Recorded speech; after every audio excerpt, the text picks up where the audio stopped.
ഓന് മുട്ടുകുത്തി നമ്മളടുത്ത് വന്നിരുന്നു. എന്താ നമ്മൾ ഓനോട് ചോദിച്ചു എന്താ, തിരിച്ചു ഓനും പറഞ്ഞു ഒന്നുമില്ല. ഒന്നുമില്ലേ ഓൻ? ഇല്ല. പിന്നെ എൻ്റെ ഫോൺ ഈ എന്തിനാടി എടുത്ത്? അതിനോട് ഞാൻ പല തവണ പറഞ്ഞിക്ക് എൻ്റെ കാര്യത്തിൽ ഇടപെടരുത് എന്ന്, എൻ്റെ സാധനം തുടരുത് എന്ന്. എന്നിട്ട് നീ എന്താ ചെയ്യുന്നേ? നിന്നെ കെട്ടി എന്ന് വീട്ടിൽ വന്നോ അന്ന് പോയി എൻ്റെ മനസ്സമാധാനം. കോപ്പ്. ഡേ നോക്കേ, മുഖത്തേക്ക് നോക്ക്. എന്താടി അല്ല നാക്കിറങ്ങിപ്പോയോ? അല്ലെങ്കിൽ ഭയങ്കര തൊള്ളായിരുന്നല്ലോ. ശല്യം. ജീവിതം എത്ര നഷ്ടമാണെന്ന് അറിഞ്ഞത് നിന്നെ കെട്ടിയതിന് ശേഷം വെറുപ്പാ നിന്നോട്. അത് മാത്രമേ ഉള്ളൂ ഇതിൽ മുബാറക്കിൽ. അതെ, സത്യമാണ്. മുബാറക്കിന്റെ ഹൃദയത്തിൽ അത് മാത്രമേ ഉള്ളൂ, വെറുപ്പ് എന്ന 3 അക്ഷരം. അത് സ്നേഹം എന്ന 3 അക്ഷരത്തിലേക്കാക്കാൻ നിനക്ക് ഒരിക്കലും സാധിക്കില്ല. ഒരിക്കലും. നോക്കിക്കോ. അതും പറഞ്ഞ് ആ കോപ്പ് കവിളിൽ കുത്തിവെച്ച കൈയെടുത്ത് എണീറ്റു. തെണ്ടി, ഇതുവരെ നമ്മളെ കവിളിൽ കുത്തിപ്പിടിച്ച് നിൽക്കുമായിരുന്നു നോറി. പിന്നെ ഞാൻ എങ്ങനെ ആ പരട്ടനോട് സംസാരിക്കും? കോപ്പ്. നമ്മൾ എണീറ്റ് നിന്ന് ഓനെ കൈകൊട്ടി വിളിച്ച്, അതെ തേപ്പുകാരാ, എന്താ എന്റെ വിചാരം? ഈ ഒന്ന് ഡയലോഗ് അടിച്ച് പേടിപ്പിക്കുമ്പോഴേക്ക് പേടിക്കുന്നവളല്ല ഇതില്. ഓ പിന്നെ എൻ്റെ പാട്ട സ്നേഹം കിട്ടിയിട്ട് വേണം ഒന്നുമില്ല ജീവിക്കാൻ. എനിക്ക് വേണ്ടി കുറെ ആൾക്കാർ ഇപ്പോഴും വെയിറ്റിങ്ങിലാടാ. പിന്നെ നീ ഈ ദിൽമുബാറക്ക് എന്ന് പറഞ്ഞത് നുണ അല്ലേ? എനിക്കറിയാം ആ വാക്കിന്റെ അർത്ഥം, നീ ഉദ്ദേശിക്കുന്ന അർത്ഥം. പറഞ്ഞു തരട്ടെ? ആ വരെ കേൾക്കട്ടെ. നമ്മളൊരു മീറ്റർ ഡിസ്റ്റൻസ് കീപ്പ് ചെയ്ത് തൊണ്ടൊക്കെ ശരിയാക്കി 1 മീറ്റർ കുഴപ്പമാകുമോ? 2 മീറ്റർ ആക്കിയാലോ? നമ്മൾ പറയുന്നത് കേട്ടാൽ മിക്കവാറും ഇവർ നമ്മളെ തിരുമ്പുന്ന കല്ലിലിട്ട് അടിക്കാൻ ചാൻസ് ഉണ്ട്. റബ്ബേ.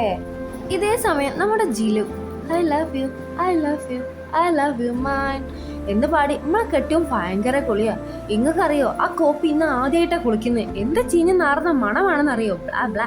ഇനിയിപ്പോ ഇത് ഓനോട് വിളമ്പാൻ നിൽക്കണ്ട. ഇതൊക്കെ ഓന അറിഞ്ഞ പിന്നെ ഈ സ്റ്റോറിയിൽ നമ്മളെ കാണില്ല. അതുകൊണ്ട് മാത്രം നമ്മൾ പമ്മി ഓന്റെ ഫോൺ എടുത്ത്. ഭാഗ്യത്തിന് അത് ലോക്കില്ല. ഇനി ഈ ഫോണിൽ നിന്ന് എന്തെങ്കിലും ഒരു തെളിവ് നമ്മൾ കണ്ടുപിടിക്കും. നോക്കിക്കോ. ഒരു തെളിവുമില്ലാതെ ദിലുവിന്റെ മുന്നിൽ ചെന്നാലും മതി. പെണ്ണ് തൂക്കി വല്ല ആക്രിക്കാർക്കും വെക്കും. ഓളെ നമുക്ക് ചെറുപ്പം മുതലേ അറിയാം.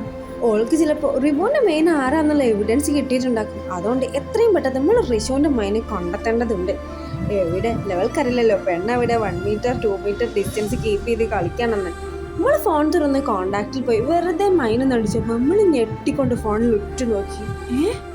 എടാ കള്ള കാമുക, കാണിച്ചു തരാം ഞാൻ.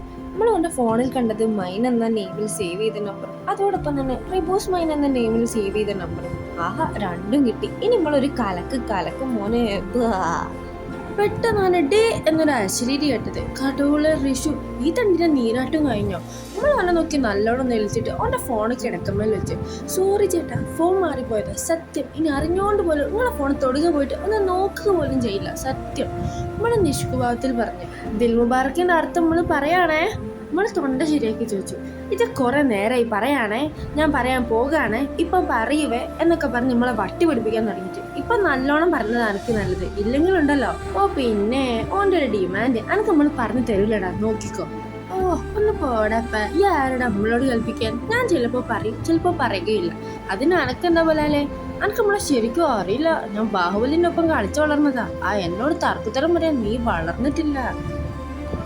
നിനക്ക് എന്തുണ്ടടാ ഊളെ? ഒരു 6 പാക്ക് ബോഡി, അതല്ലേ ഉള്ളൂ. എന്നെ ഓഞ്ഞ മുഖത്തെ കണ്ടാലും എന്റെ പല്ല് എന്റെ പല്ല് പോന്നേ. എന്റെ പല്ല് പോയേ ഉമ്മ. ഈ തെച്ചാൽ എന്നെ തല്ലിയേ ഉമ്മ. പല്ല് ചോര വരുന്നേ ഉമ്മ. നമ്മളെ ഡയലോഗ് അടിക്കുന്നതിനിടയിലൊക്കെ ഒപ്പ് കയറി നമ്മളെ കരണ്ട കുറ്റിക്കൊന്നും തന്നത്. ഇത് പല്ല് പോയേ. മോളെ എന്തു പറ്റി? റിബു, നിന്നോട് ഞാൻ പലതവണ പറഞ്ഞിട്ടുണ്ട് ഇവളെ ഉപദ്രവിക്കരുത് എന്ന്. നിനക്ക് തോന്നുമ്പോ തല്ലിലുള്ള കളിപ്പാവല്ല ഇവൾ. നിന്റെ ഭാര്യയാ. നീ മഹർ എന്ന ലോഹവസ്തു കൊണ്ട് സ്വന്തമാക്കിയ റൂഹ്. നിന്നെ ഞങ്ങൾ കളിയാക്കി ദിൽ മുബാറക്ക് എന്ന് വിളിക്കുന്നതിന്റെ പൊരുൾ അറിയോ നിനക്ക്? ദേ ദിലു ആണ് ആ ദില്ല്, മുബാറക്ക് നീയും. അതാണ് ഈ ദിൽ മുബാറക്ക്, ദിലുവിന്റെ മുബാറക്ക്. ആണൊരുത്തന്റെ കെയറിംഗ് ആണ് പെണ്ണിന്റെ കരുത്ത്, പെണ്ണിന്റെ സ്നേഹമാണ് ആണിന്റെ വിജയം. എന്നിട്ട് നീ എന്താ ഇവളെ ചെയ്യുന്നേ? ഇനി എങ്ങാനും മോളെ എന്തെങ്കിലും ചെയ്താലുണ്ടല്ലോ ബാക്കി അപ്പം പറയുന്നുണ്ട്. അൽവൽ കൽപ്പ്. നമ്മളാ തെണ്ടിനെ നോക്കി പെണ്ണ് ഉമ്മാന്റെ ബാക്കിൽ നമ്മളെ കൊഞ്ഞനെ കുത്തി കാണിച്ചു തരാ ഡീറ്റിൽ പോലും മോളെ. ശരി ഉമ്മ, ഭർത്താവ് നല്ലോണം നിൽക്കണമെങ്കിൽ ഭാര്യ അനുസരണമുള്ളവളാകണം. കണ്ടോ ആ കോപ്പ ഉമ്മളെ നോക്കി കൊഞ്ഞനെ കുത്തുന്നത്? ഞാനും അവളെ ചൂണ്ടിക്കാണിച്ചപ്പോ ഉമ്മ അവളെ നോക്കി. അപ്പോൾ ഓള് ഞാൻ അങ്ങനെ ചെയ്യുന്നു ഉമ്മക്ക് തോന്നുന്നുണ്ടോ എന്നെ ഭാര്യ എന്ന് പറഞ്ഞ സാധനം നിഷ്കുഭാവത്തിൽ ഉമ്മാനോട് ചോദിച്ചു. അപ്പൊ ഉമ്മ അവളെ തലയിൽ തലോടി. ഇല്ല, മോൾ അങ്ങനൊന്നും ചെയ്യില്ല എന്ന് പറഞ്ഞപ്പോ നമ്മളെ സകല കിളികളും പറന്നുപോയി. പടത്തെ കിളവി. ഉമ്മളെ നോക്കി കണ്ണുരുട്ടിപ്പോയി. ഉമ്മ പോയത് ഓളെ കൈ രണ്ടും കൂട്ടിപ്പിടിച്ച് ഒന്ന് മോന്തക്ക് തല്ലാൻ നിൽക്കുമ്പോഴാണ് ഓള് ഉമ്മ എന്നല്ല അറിയത്. ഓൺ ദി സ്പോട്ടിൽ ഉമ്മ എന്താ മോളെ എന്ന് താഴെ എന്ന് വിളിച്ചു ചോദിച്ചു. അപ്പോൾ തന്നെ അവളെ കൈ വിട്ട് നമ്മൾ താഴോട്ട് പോയി. സോഫമേൽ കാലും കയറ്റി കുത്തിരിക്കുമ്പോഴാണ് ദിലു മൂളിപ്പാട്ടും പാടി ചാടി കളിച്ച് വരുന്നത് കണ്ടത്. എന്തിനാ ദിലു നീ എൻ്റെ ലൈഫിലേക്ക് വന്നത്? നീ വരണ്ടായിരുന്നു. എനിക്കൊരു പെണ്ണിനെ ഇഷ്ടം ദിലു.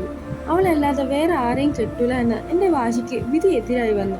നിനക്കറിയോ ദിലു, അവൾ എൻ്റെ പ്രാണനാ, എൻ്റെ ജീവനാ, എൻ്റെ ശ്വാസം പോലും അവൾക്കുള്ളതാ. അവളെ കെട്ടാൻ വിധി സമ്മതിച്ചില്ല. അതിനോടുള്ള ദേഷ്യം ഫുള്ള് നിനക്ക് കിട്ടുന്നു. നിനക്കറിയോ ദിലു, എനിക്ക് വേറൊരു എന്തിനാണെന്നറിയോ? പ്രതികാരം ചെയ്യാൻ. അതിനു വേണ്ടി മാത്രം. ദിലു, നിനക്ക് ആപത്താണ് എൻ്റെ കൂടെ നിന്നാൽ. ചുറ്റു ശത്രുക്കളാണ്. നിനക്ക് എന്തെങ്കിലും പറ്റുമെന്നത് എനിക്ക് നല്ല ഉറപ്പാണ്. മാരേജിൻ്റെ അന്ന് തന്നെ ഡിവോഴ്സ് ചോദിച്ചപ്പം പറയാണ് മാരേജ് കഴിഞ്ഞ് ഒരു ദിവസം പോലും ആയില്ല, അപ്പോഴേക്കും ഡിവോഴ്സോ? നീ ഒന്ന് അവളുടെ കൂടെ ജീവിച്ചു നോക്ക്. പിന്നെ ഈ ഭാഗത്തേക്ക് പോലും അന്നെ കാണില്ല. കാരണം നിങ്ങളുടെ ലൈഫ് പൊളിക്കും. ഇനി അത്രയും നിർബന്ധമാണെങ്കിൽ 1.5 വർഷം കഴിയാതെ ഡിവോഴ്സ് കിട്ടൂല എന്ന്. അതുകൊണ്ട് 1.5 വർഷം കൂടി നീ എൻ്റെ ലൈഫിൽ കാണുന്നില്ലോ. എന്നിൽ നീ ഒരിക്കലും സ്നേഹം പ്രതീക്ഷിക്കേണ്ടതില്ലോ. കാരണം അത് ഞാൻ എൻ്റെ പെണ്ണിന്, അതായത് നീ ഇന്ന് എൻ്റെ ഫോണിൽ മൈനേം തപ്പി വന്നില്ലേ, അവൾക്ക് കൊടുത്തുപോയി. നമ്മൾ അവളെ മുഖത്തേക്ക് തന്നെ നോക്കി നിന്ന് മനസ്സിൽ പറഞ്ഞു, പടച്ചോനെ നമ്മളെ കെട്ടോനെന്താ നമ്മളെ ഇങ്ങനെ നോക്കുന്നേ? ഇനിയിപ്പോൾ വല്ല കുഴപ്പവും? നമ്മളെ തന്നെ അങ്ങ് സ്കാൻ ചെയ്ത് കുഴപ്പമില്ലല്ലോ. നമ്മൾ ഓനെ നോക്കിക്കൊണ്ട് സ്റ്റെയർ ഇറങ്ങുമ്പോഴാണ് കണ്ണും തമ്മിൽ എന്ന പാട്ട് കേട്ടതും നമ്മളെ സ്ലിപ്പായി അന്തസ്സായിട്ട് നിലത്തേക്ക് വീണു. റബ്ബേ ഊര, ഏത് തെണ്ടിയാണ് പാടിയത്? അതാ ഫ്രണ്ട് ഡോറിൻ്റെ അടുത്ത് ലഗേജും പിടിച്ച് ഇളിച്ചുകൊണ്ട് നിൽക്കുന്ന അജുവിനെ കണ്ടപ്പോൾ സത്യം പറയല്ലോ നമ്മുടെ കയ്യാന് തല്ലാൻ തടിച്ചു വന്നു. ഒന്നും നോക്കില്ല, വേഗം എണീറ്റ്. എന്നിട്ട് ഷാള രമേൽ ചുറ്റി നമ്മളെ കെട്ടിയോനെ നോക്കി. ചെക്കൻ നമ്മളെ നോക്കി ഹലാക്കിലെ ചിരിയാണ്. എന്ത് മഞ്ച പഹേൻ്റെ ചിരി കാണാൻ. നോ ബേബി നോ, അന്നെ ഇഷ്ടമില്ലാത്തവരെ വായ നോക്കി നാണം കേട്ടാ. അതുകൊണ്ട് ഓനത്ര മൈൻഡ് വെക്കാതെ ഡോർമിലേക്ക് നോക്കിയപ്പോൾ അവിടെ ലഗേജ് മാത്രമേ ഉള്ളൂ എന്നൊന്നും നമ്മൾ പറയില്ല. ഓനെ ഒന്ന് മൈൻഡ് വെച്ച് നല്ലോണം ഒന്ന് ഇളിച്ചു കൊടുത്ത് നമ്മളെ എളി കണ്ടതും ചക്കൻ്റെ എളി നിന്ന് എന്നിട്ട് കളിപ്പ് ഫിറ്റ് ചെയ്ത് എങ്ങോട്ട് നോക്കി തന്നു. പിന്നെ ഒന്ന് പോടാപ്പ, ഈ ദിലുവിനെയാണ് കെട്ടിയതെങ്കിൽ മോനെ മുബാറക് മിഹാനെ അന്നെ കൊണ്ടേ നമ്മൾ പോകും കേട്ടോ നാറി. നമ്മൾ വേഗം ഓടിച്ചെന്ന് ഓനെ കലിപ്പ് ഫിറ്റ് ചെയ്ത് മോന്തക്ക് ഒരു കടി അങ്ങ് കൊടുത്ത്. എന്നിട്ട് ഇനി ഇങ്ങനെ മോന്ത വീർപ്പിച്ചു നിന്നാൽ ഇതല്ല ഇതിനേക്കാൾ വലുത് കിട്ടുമെന്നൊരു ഭീഷണിയും ഫ്രീ ആയി കൊടുത്ത് ഓൺ ഡി എന്ന് അലറിയതും നമ്മളെ മണ്ടി പാഞ്ഞ് മോളോട്ടോടി. അല്ല നമ്മുടെ അജു അവിടെ?